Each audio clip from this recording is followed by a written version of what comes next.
ಪ್ರತಿ ಗಂಟೆ ವೇಗದಿಂದ ಚಲಿಸುವ ಒಂದು ಗಾಡಿಯು 11 ಗಂಟೆಗಳಲ್ಲಿ ಒಂದು ಸ್ಥಳವನ್ನು ತಲುಪುತ್ತದೆ. ಅದೇ ಸ್ಥಳವನ್ನು 9 ಗಂಟೆಗಳಲ್ಲಿ ತಲುಪಬೇಕಾದರೆ ಅದರ ವೇಗವನ್ನು ಎಷ್ಟು ಹೆಚ್ಚಿಸಬೇಕು? 63 ಕಿಲೋಮೀಟರ್ ಪ್ರತಿ ಗಂಟೆ ವೇಗದಿಂದ ಒಂದು ಗಾಡಿ ಚಲಿಸತೈತಿ. ಅದು 11 ಗಂಟೆದೊಳಗೆ ಒಂದು ಸ್ಥಳವನ್ನು ಮುಟ್ಟತೈತಿ.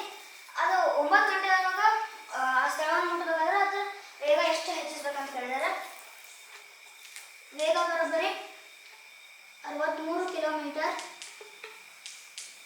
ಪ್ರತಿ ಗಂಟೆ, ಕಾಲ 11 ಗಂಟೆ. ವೇಗ ಕೊಟ್ಟಾರ ಕಾಲ ಕೊಟ್ಟಾರ ದೂರ ಕಂಡುಹಿಡಬೇಕು. ಬರೋಬ್ಬರಿ ವೇಗ ಗುಂಡೆ ಕಾಲ. ಬರೋಬ್ಬರಿ ವೇಗ 63 ಕಿಲೋಮೀಟರ್ ಪ್ರತಿ ಗಂಟೆ ಗುಂಡೆ ಕಾಲ 11 ಗಂಟೆ.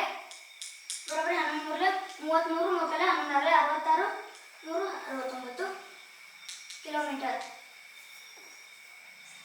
ಅದೇ ಸ್ಥಳವನ್ನು 9 ಗಂಟೆಗಳಲ್ಲಿ ತಲುಪಬೇಕಾದರೆ ಅದರ ವೇಗವನ್ನು ಎಷ್ಟು ಹೆಚ್ಚಿಸಬೇಕು ಅಂತ ಹೇಳಿದ್ರೆ ದೂರ ಬರೋಬ್ಬರಿ 693 ಕಿಲೋಮೀಟರ್,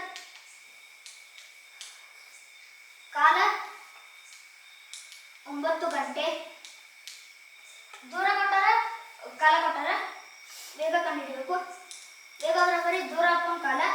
ದೂರ 693 ಕಿಲೋಮೀಟರ್ ಅಪಾನ್ ಕಾಲ 9 ಗಂಟೆ.